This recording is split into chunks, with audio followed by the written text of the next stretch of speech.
அனைத்து மாணவர்களுக்கும் காலை வணக்கம். இன்று நாங்கள் பார்க்க இருக்கின்ற விடயம் தேர்ச்சி 15. இந்த தேர்ச்சி 15 என்பது 6 தேர்ச்சி மட்டங்களை உள்ளடக்கியதாக சிலபஸ்ல இருக்கு. 15.1, 2, 3, 4, 5, 6 தேர்ச்சி மட்டங்களை உள்ளடக்கியதாக இந்த தேர்ச்சி அமைக்கப்பட்டிருக்கிறது. இது முற்றும் முழுதாக புள்ளி விவரவியல் ஆய்வு முறையோடு தொடர்புபட்ட ஒரு விடயமாக காணப்படுகின்றது. இதற்கு முதல் தேர்ச்சியில் நாங்கள் அளவீடு என்ற விடயத்தை பற்றி கேட்டிருந்தோம். அதுல நாங்கள் இந்த அளவீடுகள்ல தொழில்நுட்ப ரீதியான பல கருவிகளை பயன்படுத்தி அளவீடுகளை மேற்கொள்ளலாம். அந்த அளவீட்டினுடைய நுட்ப முறைகள், அளவீட்டு கருவிகள், அளவிடுவதால் ஏற்படுகின்ற பயன்கள் போன்ற பல்வேறு விடயங்களை நாங்கள் கேட்டிருந்தோம். அதுல சமூக விஞ்ஞானத்தில அளவிடுதல் எப்படி இருக்கு என்ற விடயத்தை பற்றி நாங்கள் பார்க்க சமூக தோற்றப்பாடுகளை வெளிப்படையாக அளவீட்டுக்கு உட்படுத்த முடியாது. அதாவது சமூக தோற்றப்பாடுகளை அளவிடுவதற்கு வெளிப்படையாக தொழில்நுட்பம் சார் கருவிகளை பயன்படுத்தி அளவீடுகளை மேற்கொள்ள முடியாது என்று கேட்டிருந்தோம். அதனால இந்த சமூக தோற்றப்பாடுகளை அளவிடுவதற்கு புள்ளிவிவரவியல் என்கின்ற இந்த ஆய்வு முறை ஒரு அளவீட்டு கருவியாக பயன்படுத்தப்படுகின்றது. ஆகவே சமூக விஞ்ஞானத்தினுடைய வளர்ச்சிக்கு இந்த புள்ளிவிவரவியல் ஆய்வு முறை என்பது ஒரு சிறந்த அளவீட்டு கருவியாக பயன்படுத்தப்படுகின்றது. அது மட்டுமல்ல, இந்த புள்ளிவிவரவியல் ஆய்வு முறை பௌதீக விஞ்ஞானம், உயிரியல் விஞ்ஞானம் போன்ற இயற்கை விஞ்ஞானம் சார் துறைகளிலும், அரசியல், பொருளியல், வர்த்தகம், வரலாறு போன்ற சமூக விஞ்ஞான துறைகளிலும் மட்டுமல்லாது பிரயோக ரீதியாக கொள்கைகளை திட்டமிடுவதற்கும், சமூக பிரச்சனைகளை ஆய்வு செய்து அதற்கான காரணங்களை கண்டறிவதற்கும் பிரயோக ரீதியாக பயன்படுத்தப்படுகின்ற ஒரு சிறந்த ஆய்வு முறையாக இந்த புள்ளிவிவரவியல் ஆய்வு முறை கருதப்படுகிறது. அதன் அடிப்படையில் இந்த புள்ளிவிவரவியல் ஆய்வு முறையானது நிலையில்லாத விடயங்களை, நிலையற்ற விடயங்களை நிலையான விடயங்களாக மாற்றுவதற்கு பெரிதும் உதவுகின்றது. குறிப்பாக சமூக தோற்றப்பாடுகளில் ஏற்படுகின்ற மாற்றங்களை ஆய்வு செய்து சமூக விஞ்ஞானத்தில் உறுதியான முடிவுகளை பெறுவதற்கு இம்முறை இன்றியமையாத ஒன்றாக காணப்படுகின்றது. இயற்கை விஞ்ஞான ஆய்வுகளினுடைய வெற்றி பரிசோதனை முறையில் தங்கியிருப்பதை போன்று இந்த சமூக விஞ்ஞான ஆய்வுகளினுடைய வெற்றியானது புள்ளிவிவரவியல் ஆய்வு முறையில் தங்கியிருப்பதாக கூறப்படுகின்றது. ஆகவே நவீன விஞ்ஞானத்தினுடைய, குறிப்பாக சமூக விஞ்ஞானத்தினுடைய வளர்ச்சிக்கு அடிப்படையாக அமைகின்ற ஒரு ஆய்வு முறையாக அல்லது ஒரு அளவீட்டு முறையாக இதனை நாம் பார்க்க முடிகின்றது. புள்ளிவிவரவியல் என்றால் என்ன? அப்படியான ஒரு சிந்தனையை நாங்கள் எடுக்கின்ற போது அளவீட்டு ரீதியாக அல்லது கணிப்பீட்டு ரீதியாக பெற்றுக்கொண்ட தரவுகளை, தகவல்களை, அளவீட்டு ரீதியாக பெற்றுக்கொண்ட தகவல்களை அர்த்தமுள்ள வகையில் பகுப்பாய்வு செய்து அளவு ரீதியான தரவுகள் பெறப்படுகின்றன. அந்த அளவு ரீதியான தரவுகள் பகுப்பாய்வுக்கு உட்படுத்தப்பட்டு முடிவுகளையும் விளக்கங்களையும் தருகின்ற ஒரு விஞ்ஞான பூர்வமான முறை புள்ளிவிவரவியல் எனப்படுகின்றது. இந்த புள்ளிவிவரவியலில் குறித்த விடயம் அல்லது குறித்த பிரச்சனை தொடர்பான தரவுகளை சேகரித்தல், அந்த தரவுகளை எண்ணீட்டு தரவுகளாக சேகரித்தல், குறிப்பாக புள்ளிவிவரவியல் ஆய்வுக்கு தேவையான தரவுகள் எண்ணீட்டு தரவுகளாக புறப்பட வேண்டும். அப்படி பெற்ற தரவுகளை ஒழுங்குபடுத்துதல், அதனை அட்டவணைப்படுத்துதல் அல்லது பகுப்பாக்கம் செய்தல், அடுத்தது கணிப்பீடுகளை மேற்கொள்ளுதல், அதிலிருந்து முடிவுகளையும் வியாக்கியானங்களையும் மேற்கொள்ளுதல் என்கின்ற விடயங்கள் புள்ளிவிவரவியல் ஆய்வில் முக்கியத்துவம் பெறுகின்றது. எனவே புள்ளிவிவரவியல் என்றால் என்ன என்பதற்கு எண்ணீட்டு ரீதியான தரவுகளை பெற்று ஒழுங்குபடுத்தி அட்டவணை வகுப்பாக்கங்களை மேற்கொண்டு சராசரி கணிப்பீடுகளை மேற்கொள்வதன் மூலம் முடிவினை கண்டறிகின்ற ஒரு நுட்ப முறை புள்ளிவிவரவியல் ஆகும் என நாம் வரையறுத்துக் கொள்ளலாம். இதற்கு சிறந்த உதாரணமாக நாட்டினுடைய சனத்தொகை கணிப்பீடு, மாணவர்களுடைய பரீட்சை பெறுபவர்கள் சார்ந்த மதிப்பீடு போன்றவை அனைத்துமே புள்ளிவிவரவியல் ரீதியாக மேற்கொள்ளப்படுகின்ற விடயமாகும். அந்த வகையிலே புள்ளிவிவரவியல் என்றால் என்ன என்பதை விளங்கிக் கொண்ட நாம் இந்த புள்ளிவிவரவியலில் 5 விடயங்கள் குறிப்பாக முக்கியத்துவப்படுத்தப்படுகிறது. 1, எண்ணீட்டு தரவுகளை பெற்றுக் கொள்ளுதல். 2, அவற்றை ஒழுங்குமுறைப்படுத்துதல். 3, அட்டவணை அல்லது வகுப்பாக்கங்களை மேற்கொள்ளுதல். 4, கணிப்பீடுகளை மேற்கொள்ளுதல். 5, முடிவுகளை கண்டறிதல். இந்த புள்ளிவிவரவியலுடைய முடிவை அடிப்படையாக கொண்டு புள்ளிவிவரவியலில் பெறப்படுகின்ற முடிவை அடிப்படையாக கொண்டு புள்ளிவிவரவியல் 2ஆக வகைப்படுகின்றது. புள்ளிவிவரவியலுடைய வகைகள் 2. 1, விவரண புள்ளிவிவரம். 2, அனுமான புள்ளிவிவரம். விவரண புள்ளிவிவரம், அனுமான புள்ளிவிவரம் என்று சொல்லி புள்ளிவிவரவியல் முறை 2 பெரும் பிரிவுகளாக வகைப்படுகின்றன. இதிலே இந்த விவரண புள்ளிவிவரம் என்கின்ற விடயத்தை நாங்கள் பார்த்தால், ஒரு விடயம் தொடர்பான ஆய்வுகளில் இருந்து அர்த்தமுள்ள முடிவினை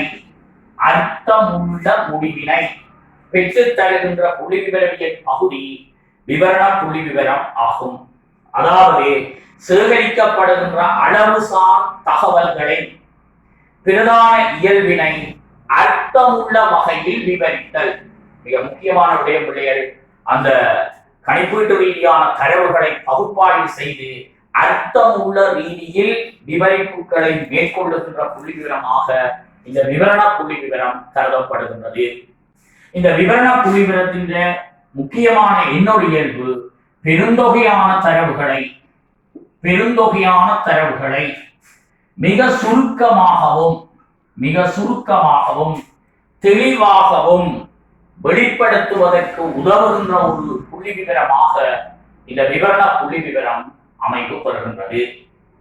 அப்படியான இந்த பெருந்தொகையான தரவுகளை சுருக்கமாக வெளிப்படுத்துவதற்கு அட்டவணைகள், வரைவுகள், சராசரி அளவீடுகள் போன்ற நுட்ப முறைகளை, அட்டவணைகள், வரைவுகள், அந்த வரைவுகளுக்குள்ள மீடுரன் வலை, மீடுரன் பல்கோணி, இப்படி பல்வேறுபட்ட வரைவு முறைகளையும் சராசரி கணிப்பீட்டு முறைகளையும் பயன்படுத்தி இந்த விவரண புள்ளிவிவரம் பெருந்தொகையான தரவுகளை சுருக்கமாகவும் அர்த்தமுள்ள வகையிலும் வெளிப்படுத்துகின்றது. இந்த புள்ளிவிவரவியலில் பெறப்படுகின்ற முடிவுகள் உள்ளதை உள்ளவாறு விளக்குவனவாக அமையும்.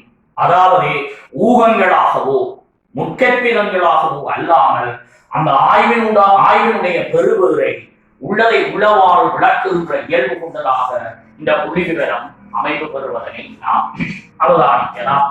குறிப்பாக இந்த புள்ளிவிவரம் வெளிப்படுத்துகின்ற நுட்ப முறைகள்ல அட்டவணை என்ற நுட்ப முறையை பார்த்தால் நீங்கள் ஓயல் வகுப்புல படிச்சிருப்பீர்கள். வகுப்பாவிடை, மீடுரன், இப்படியான அட்டவணை முறைகளை பயன்படுத்தி அந்த பெருந்தொகையான தரவுகளை இவை சுருக்கமாக வெளிப்படுத்த முற்படுகின்றன.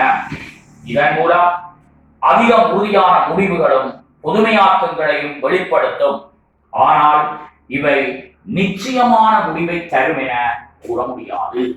எந்த ஒரு புள்ளிவிவரவியல் ஆய்வு முறையிலும் 100% உறுதியான முடிவை நாம் பெற்றுக்கொள்ள முடியாது.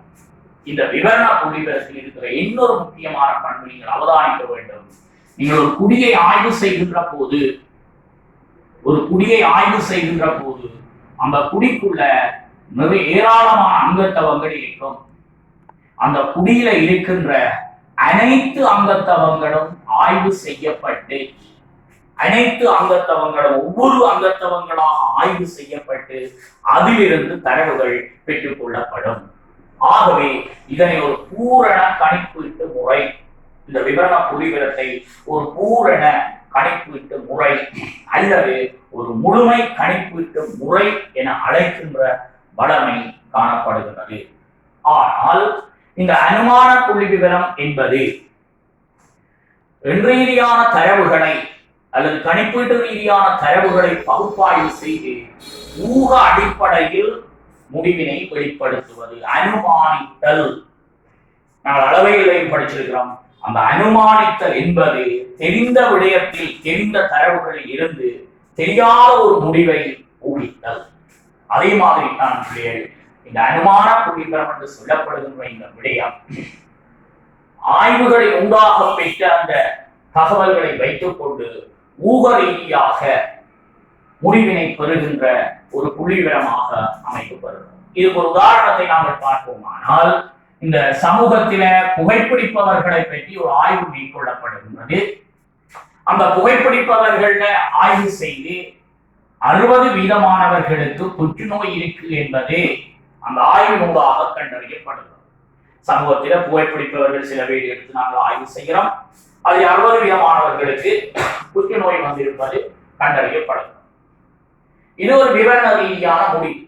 ஆனால் இதில் இருந்து நாங்கள் இந்த 60% புற்றுநோய் வந்திருக்கு என்ற அந்த விடயத்தில் இருந்து புற்றுநோய்க்கு காரணம் புகைப்பிடித்தல் என அனுமானிப்போமே, ஆனால் அது அனுமான புள்ளி விவரமாக மாற்றம் பெறுகின்றது.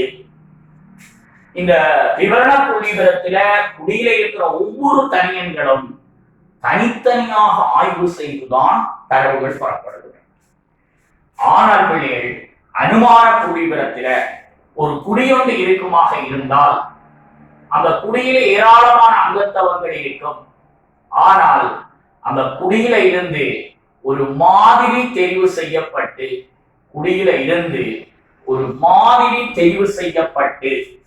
அந்த மாதிரியை ஆய்வு செய்து பெற்ற தகவல்களில் இருந்து அந்த குடியில இருக்கிற முழு அங்கத்தவம் ஆய்வு செய்யப்பட மாட்டது பிள்ளைகள். குடியில இருந்து ஒரு மாதிரி தெரிவு செய்யப்படும். அந்த மாதிரியை ஆய்வு செய்து பெற்ற தரவை அடிப்படையாக கொண்டு குடி பற்றிய முடிவை ஊகிக்கின்ற புள்ளி விவர பகுதி. முக்கியப்படியே முடிவு குடி பற்றியதாக இருக்கும். அதுக்கு தேவையான தகவல்கள் மாதிரியிலிருந்து பெறப்படுவதாக இருக்கும். ஆகவே மாதிரி தரவை ஆய்வு செய்வதன் மூலமாக குடி பற்றிய முடிவை ஊகிக்கின்ற ஒரு புள்ளி விவரவியல் பகுதியாக அனுமான புள்ளி விவரம் காணப்படுகின்றது. ஆகவே விவரண புள்ளிவிவரம் அர்த்தமுள்ள வகையில் ஆய்வினை மேற்கொண்டு உள்ளதை உளவார முடிவாக வெளிப்படுத்தும். பரந்த தரவுகளை சுருக்கமாகவும் தெளிவாகவும் வெளிப்படுத்தும். குடியில் இருக்கின்ற அனைவரையும் தனித்தனியாக ஆய்வு செய்து தரவுகளை பெற்று முடிவுகளை வெளிப்படுத்தும்.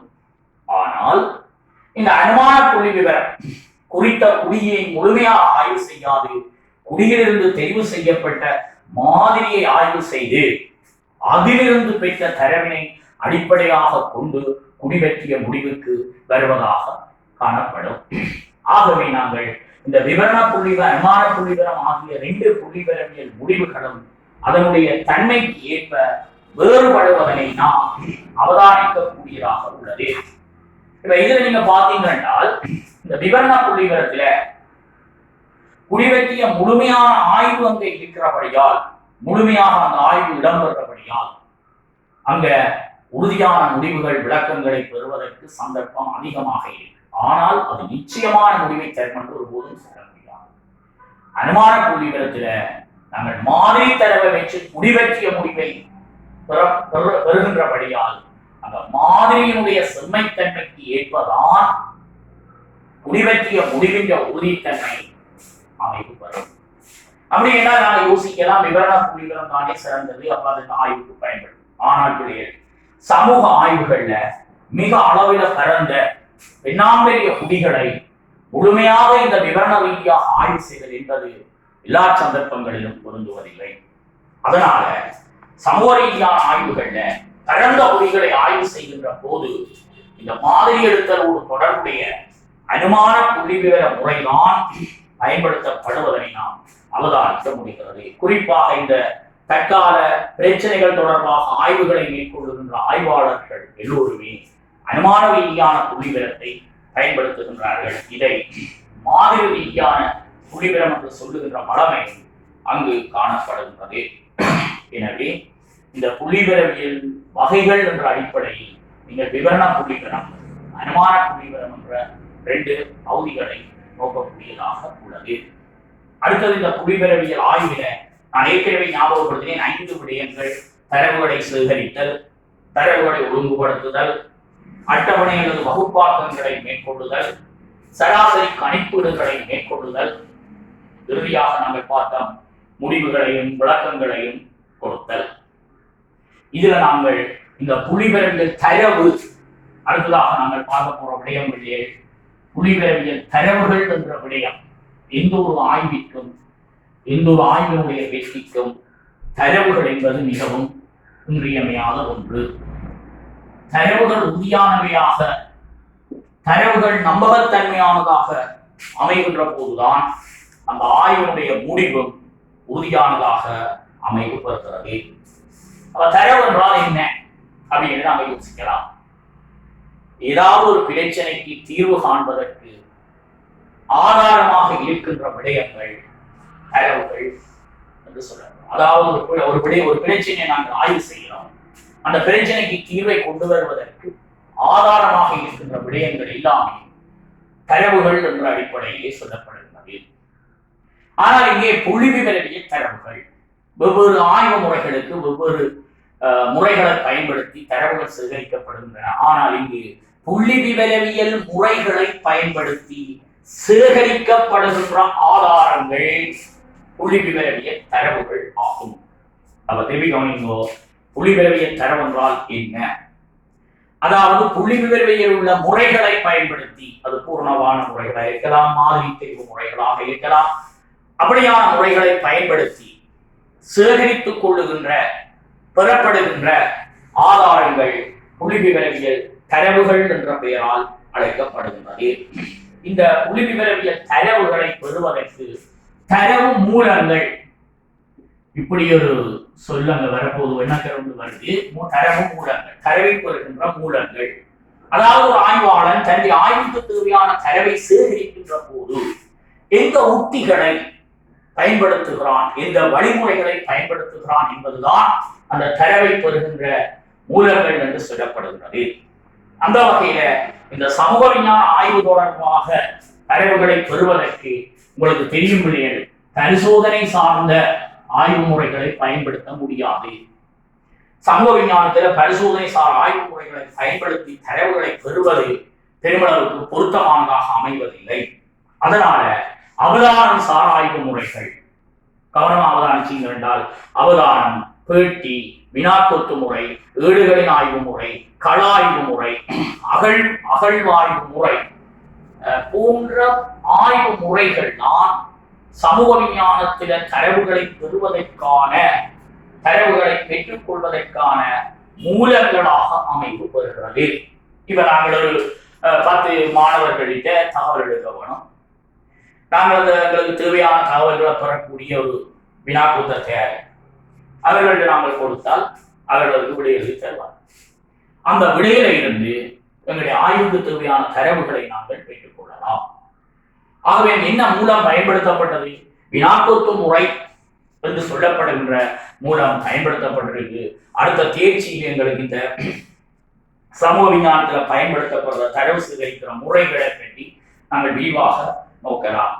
இவ்வாறாக இந்த ஆய்வுகளுக்காக புள்ளிவிவரவியல் ரீதியாக சேகரிக்கப்படுகின்ற இந்த தரவுகளை நாங்கள் 2 விதமாக காட்டுகிறார்கள். ஒன்று முதலாம் தரத்தரவு, அடுத்தது 2ஆம் தரத்தரவு. ஆகவே சமூக விஞ்ஞான தரவுகளை 2ஆக காட்டுகிறோம். ஒன்று முதலாம் தரத்தரவு என்று சொல்லப்படுகிறது, 2வது 2ஆம் தரத்தரவு என்று சொல்லப்படும். அப்ப இது 2ஐயும் ஒருக்க நாங்கள் விரிவாக பார்த்தால், முதலாம் தரத்தரவு பிரைமரி டேட்டாஸ் சொல்றது, அதாவது ஒரு ஆய்வாளன் தன்னுடைய ஆய்வுக்கு தேவையான தரவினை தானே சேகரிப்பானே ஆனால் அது முதலாம் தரத்தரவு என்று சொல்றது. அதாவது நான் தான் ஒரு ஆய்வு செய்கிற ஆய்வாளனாக இருந்தால் நான் அந்த ஆய்வு தொடர்பான தரவை ஒன்றை நான் நேரம் போய் சென்று, அல்லது நான் சில உதவியாளர்களை கூப்பிட்டு என்னுடைய ஆய்வு, அதனுடைய நோக்கம் அதுகளை விளங்க வைத்து அவர்களுக்கு உள்ளால நேரடியாக ஆய்வில் ஈடுபடுதல் என்பது மிக முக்கியமானது. நேரடியாக ஆய்வில் ஈடுபட்டு தரவுகளை சேகரித்துக் கொண்டால் அது முதலாம் தர தரவு என்று சொல்லப்படும். இந்த தரவு அதிகம் நம்பிக்கையான தரவாக கொள்ளப்படுகிறது. ஆனால் எல்லா இடத்திலையும் நேரடியாக ஆய்வில் ஈடுபட்டு அந்த முதலாந்தர தரவை பெற்றுக் கொள்வது என்ற சில இடர்பாடுகள் காணப்படுகிறது. அதனால எங்க இரண்டாம் தர தரவு செகண்டரி டேட்டாஸ் சொல்வது இரண்டாம் தர தரவு பயன்படுத்தப்படுகிறது. அவன் அந்த இரண்டாம் தர தரவு ஒரு ஆய்வுக்கு தேவையான தரவினை நேரடியாக ஆய்வில் ஈடுபட்டு சேகரிக்கார் அதனோடு தொடர்புடைய வேறொரு ஆய்வாளன் சேகரித்த தரவினை குறித்த ஆய்வுக்கு பயன்படுத்துதலே இரண்டாம் தர தரவாகும். நம்ம புலம்புகளாளர்களுடைய நேர நாங்கள் எங்களுடைய ஆய்வுக்காக ஆய்வு செய்து தரவெடுத்தால் அது முதலாம் தர தரவு. எங்களுடைய ஆய்வுக்கு தேவையான தரவை நாங்கள் நேரடியாக ஆய்வு செய்து எடுக்காமல் இன்னொரு ஆய்வாளர்கிட்ட இருந்து அல்லது இன்னொரு ஆய்வு நிறுவனத்திற்கு இருந்து தரவுகளை நாங்கள் பெற்று எங்களுடைய ஆய்வில பயன்படுத்துவோமையானால் அது இரண்டாம் தர தரவு. இந்த இரண்டாம் தர தரவுகளையே முழுமையாகவும் பெற்றுக் கொள்ளலாம். எங்களுடைய ஆய்வுக்கு தேவையான முழு தரவுகளை நாங்கள் இரண்டாம் தர தரவாக எடுக்கலாம் அல்லது ஒரு பகுதியான தரவுகளை நாங்கள் பெற்றுக் கொள்ளலாம். ஆனால் முதலாம் தர தரவு ஒப்பிடுகின்ற போது இரண்டாம் தர தரவுடைய உறுதித்தன்மை அல்லது அந்த தரவு ஆய்வுக்கு பொருத்தத்தன்மையாக இருப்பது என்ற ஒரு தூரம் பொருத்தமானது என்ற ஒரு கேள்விக்குறியும் அங்க இருக்கிறது. அதனால தற்கால ஆய்வுகள்ல பெருமளவுக்கு முதலாந்தர தரவையும் ஒரு பகுதியாக இரண்டாந்தர தரவையும் பயன்படுத்தி ஆய்வு செய்கின்ற நிலை தற்கால ஆய்வாளர்கள்ட்ட காணப்படுகின்றது. ஆகவே முதலாந்தர தரவு என்பது ஆய்வோடு தொடர்புடையவர்கள் நேரடியாக சென்று ஆய்வில் ஈடுபட்டு தரவினை பெற்றுக் கொள்ளுதல். இரண்டாந்தர தரவென்றால் தங்களுடைய ஆய்வுக்கு தேவையான தரவை வேறு ஒருவரிடம் இருந்து பெற்றுக்கொண்டு அதிலிருந்து ஆய்வை மேற்கொள்ளுதல். இந்த முதலாந்தர தரவு இரண்டாந்தர தரவின் உறுதித்தன்மையை பார்த்தீங்க. முதலாந்தர தரவு உறுதியானதாக இருக்கும். ஆய்வுடைய நோக்கத்துக்கு இந்த தரவுகள் அங்கு புறப்பட்டிருக்கும். இது முதலாந்தர தரவின் சில சிறப்பம்சமாக நாங்கள் பார்க்கலாம். ஆய்வுடைய நோக்கத்துக்கு இந்த தரவுகள் அங்கு புறப்பட்டிருக்கும். அடுத்தது கட்டாயமாக தரவு கிடைக்கும். நேர நாங்கள் ஆய்வில் ஈடுபடுறபடியால் நாங்கள் ஏதோ ஒரு நுட்பமுறையை பயன்படுத்தி தேவையான தரவை நாங்கள் கட்டாயமாக பெற்றுக் கொள்ள முயற்சிப்போம். ஆனா இந்த இரண்டாம் தர தரவுல சில நேரம் உங்களுக்கு தரவு கிடைக்காமலும் போகலாம். கிடைக்கின்ற தரவுகள் எங்களுடைய ஆய்வின் நோக்கத்தோடு எந்த அளவு பொருத்தப்பாடா இருக்கும் என்பது ஒரு கேள்விக்குரிய விடயமாக இருக்கும்.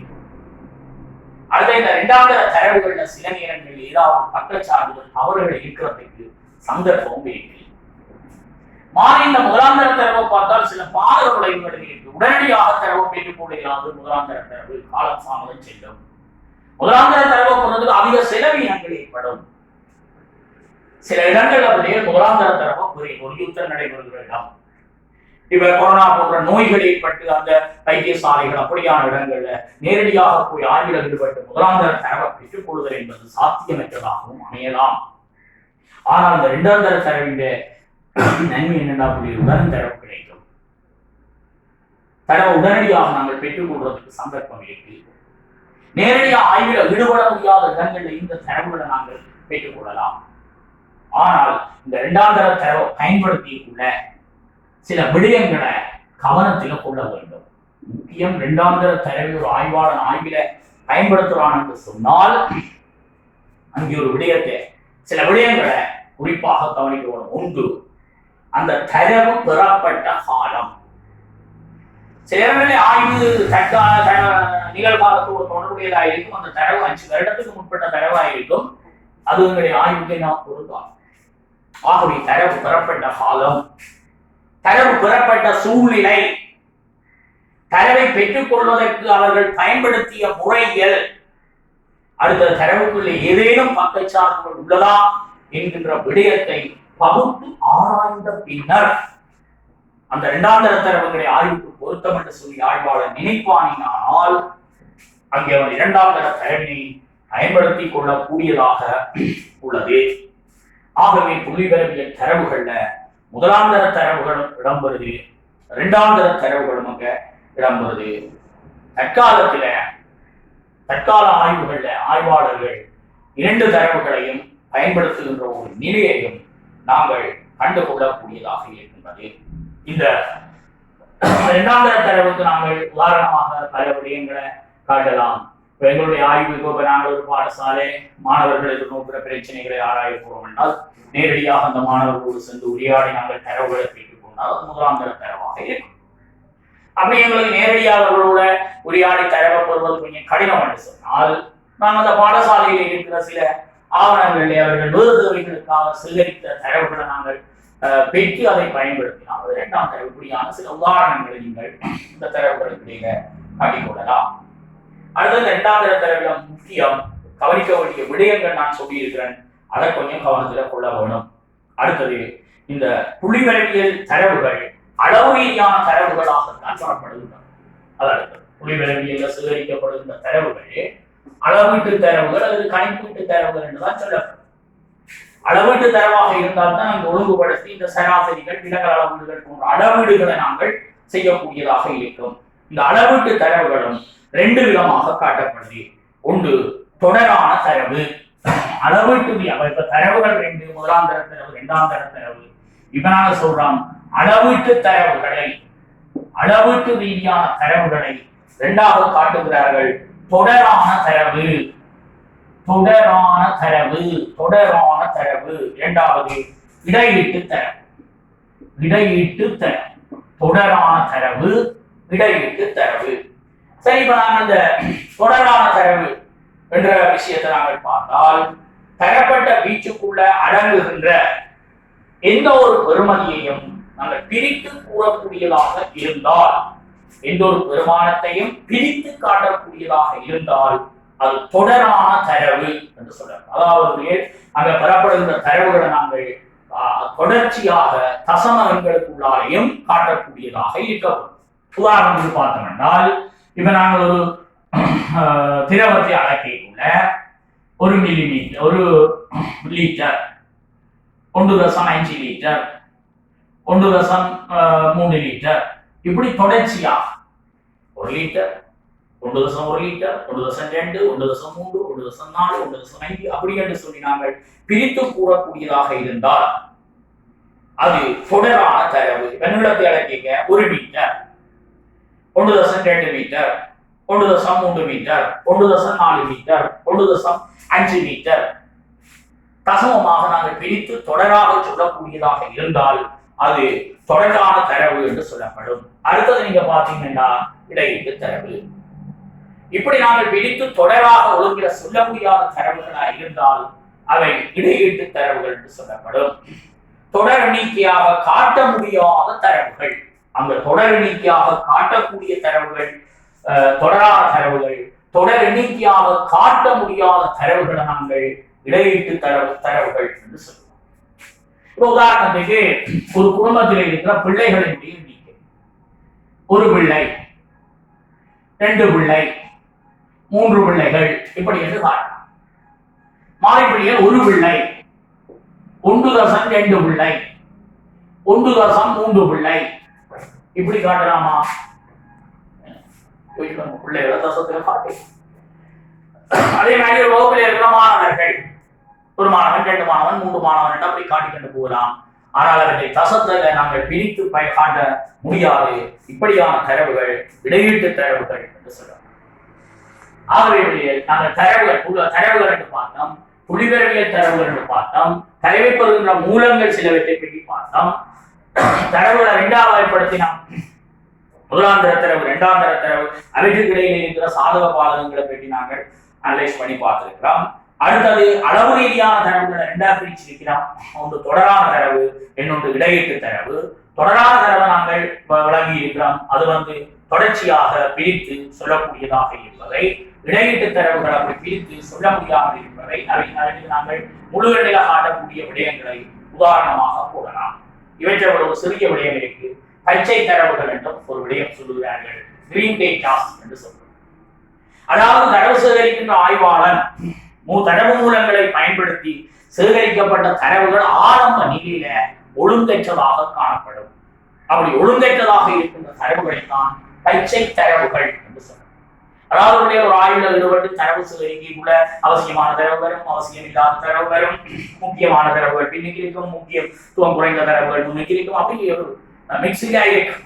அப்படி இருக்கின்ற தரவுகளை தான் கிரீன் டேட்டாஸ், பச்சை தரவுகள் என்று சொல்றோம். அந்த பச்சை தரவுகளை முறையான ஒழுங்குபடுத்தலை மேற்கொண்ட பின்னர் தான் ஆய்வுகளில் பயன்படுத்த வேண்டும். ஆகவே இவ்வளவு நேரம் நாங்கள் பார்த்த விடயத்தை திருப்பி பார்த்தால், முதலாவது எங்களுடைய தேர்ச்சி 15 புள்ளி விவரவியல் ஆய்வு முறை. அந்த புள்ளி விவரவியல் ஆய்வு முறையிட முக்கியத்துவத்தை பார்த்திருக்கிறோம். புள்ளி விவரவியல் ஆய்வு என்றால் என்ன என்று பார்த்திருக்கிறோம்.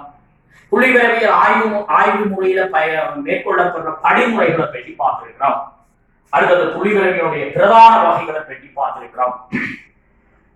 அடுத்ததாக நாங்கள் புள்ளி விவரவியல் தரவுகள், தரவு மூலங்கள், தரவுகளுடைய வகைகள் என்கின்ற விடயத்தை நாங்கள் கவனிச்சிருக்கிறோம்.